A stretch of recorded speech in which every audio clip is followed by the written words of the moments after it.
Prepare ye the way of the Lord. Prepare ye the way of the Lord. May God be on my mind and on my lips and in my heart, so that I may be worthy to break open God's holy word for you, God's holy people. Amen. For the past few weeks, I have found myself reflecting on two seemingly disparate statements, intended, I think, to rally the troops as we once again ramp up the fight against this pandemic. The first of the two appeared last spring, early in our journey with COVID, simply #in this together.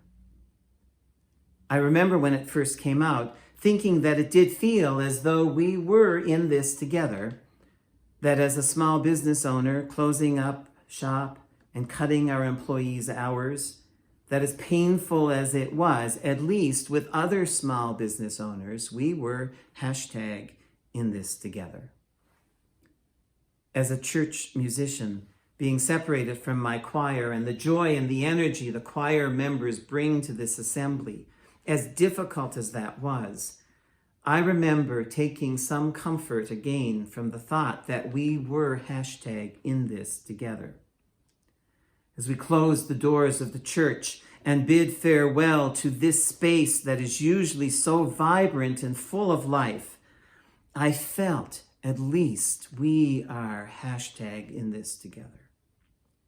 Then as friends and loved ones, colleagues and collaborators began to test positive and suffer symptoms, again my heart held on to the thought that we are #in this together. Last Sunday, we celebrated what was to be our last in-person worship service for at least a month. We gathered as a staff around the altar, and Stephen led us in a prayer of gratitude and hope, remembering the tenacity of this community and how we now more than ever must dig deep as we continue to reach out and draw together this amazing community. Fighting back tears, I commented that this time somehow feels different. The first time was a shock, but we were #in this together. Courtney chimed in and said, "Yes, but this time we know more." Her comment stayed with me, churning in my psyche and my prayer. For indeed we do know more, and what we know seems to contradict the thought that we are #in this together.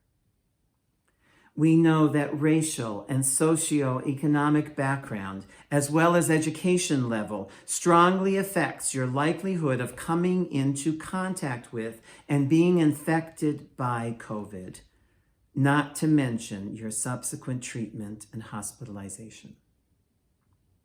We know that the arts community has been devastated by this, and that help for those in this community is slow coming or non-existent. We know that some of our private schools in the area have spent millions of dollars on ventilation systems to maintain in-person learning, only to shut down after ballooning infection rates. All the while, our public schools still struggle to maintain contact with students in economically challenged neighborhoods. And we know that families, communities, cities, and our nation as a whole remain divided when it comes to simple things like wearing masks, in-person learning, social gatherings. All the while, our nation has recorded the highest daily death count in 6 months. This brings me to the second soundbite to catch my attention. What's it going to take? With the closing of the church year and the beginning of a new liturgical year, in anticipation of the great feast of Christmas and the coming of Emmanuel, God with us, our lectionary provides for us what is called apocalyptic literature. Mostly parables that prepare us for the end times. Through metaphor and hyperbole, we are called to take a close look at what life will be like when we fully realize and embrace the reign of God. For a few weeks now, we have been hearing about what true discipleship looks like and the consequences that await those who live their lives outside of the reality and the responsibilities that come with being a part of a Christian community and embracing fully the reign of God. John R. Donahue, moral theologian and Bible scholar, writes the following about a trio of parables in Matthew, parables that we've been spending some time with. The three parables which precede the sheep and the goats, the wise and faithful servant, the 10 maidens, the talents, all deal with proper discipleship, and all threaten exclusion from the presence of the returning Lord. What's it going to take? I find it both poignant and painful that just as our own actions and inactions and the actions of those around us are bringing us to record-breaking moments in the continued spread of this pandemic and force us to contemplate the awful consequences of our shortcomings, so too does the apocalyptic rhetoric of the gospel parables for this time in the church year. One critical aspect of apocalyptic thought is that the scenes of judgment disclose the transcendent values which should have been operative prior to the judgment. Apocalyptic literature is a view of history and human life from God's side.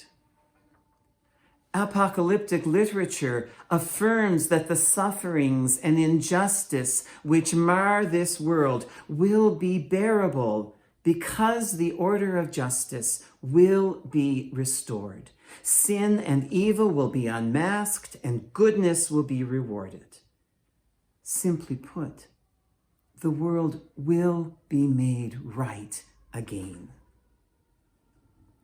As Donahue affirms, and we hear today, Matthew adopts this perspective since the parable of the sheep and the goats reveals the actions which should have been normative in the world before the judgment. What's it going to take? While we at All Saints celebrate the third Sunday in the season of Advent, many of our Christian brothers and sisters celebrate today the feast of Christ the King. And although our gospel pericope opens with a rather regal description, when the Son of Man comes in his glory with all the angels, then he will sit on the throne of glory. That is not where it remains, or in fact ends. Indeed, Christ the King is to be found in a very different setting. The structure of the parable of the sheep and the goats underscores its Christology. In a series of rhythmic statements preceded by the verb in the first person, I was hungry, I was thirsty, I was a stranger, I was naked, I was sick, I was in prison, the king recounts the deeds of mercy which were done or neglected. The suspense arises from the questions of the blessed. When did we see you? which unfold with an equal rhythm. As you did it to one of the least of my brethren, you did it to me. The dialogue with those on the left unfolds initially as an exact parable to the first, but with a negative before each act of mercy. However, the response of those on the left, the cursed goats, is condensed to a single sentence. When did we see you hungry or thirsty or a stranger, naked or sick or in prison, and did not minister to you? Since both groups know what works of charity are demanded, the surprise comes in the answer of the king, that he was identified with the least of who were aided or neglected by those assembled. The primary thrust of this text is the disclosure of the King, the Son of Man, as hidden in the least. So today we must ask ourselves, when will we, like the sheep in Matthew's parable, perceive the King, the Son of Man, in all of us, and to begin to perform the necessary deeds of mercy and justice? What will it take? Once in a preaching class, my professor took a moment to remind us that even when we're called to break open and preach difficult texts, above all, we are called to preach the good news.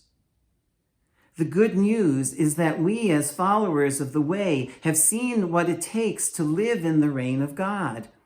We know that this too shall pass, and that soon and very soon, the Sun of Righteousness will shine upon us. The good news is that for us, unlike some of those in our gospel story today, those poor goats, it's not too late. There is no spoiler alert required. We know the end of the story. We have lived it, and we continue to live it. We know God dwells in the least of us. Look around. Now more than ever, for the hungry and thirsty, the stranger and the naked, the sick and imprisoned. The good news is that we can make a difference because in the reign of God, we are #in this together. Even if now our response must be virtual and socially distanced. The day will come when once again we will be able to be physically present with everyone, fully realizing the reign of God in our midst. Will we be prepared? Will we be ready? Daily, we hear the great news of promising vaccines and hopeful treatments.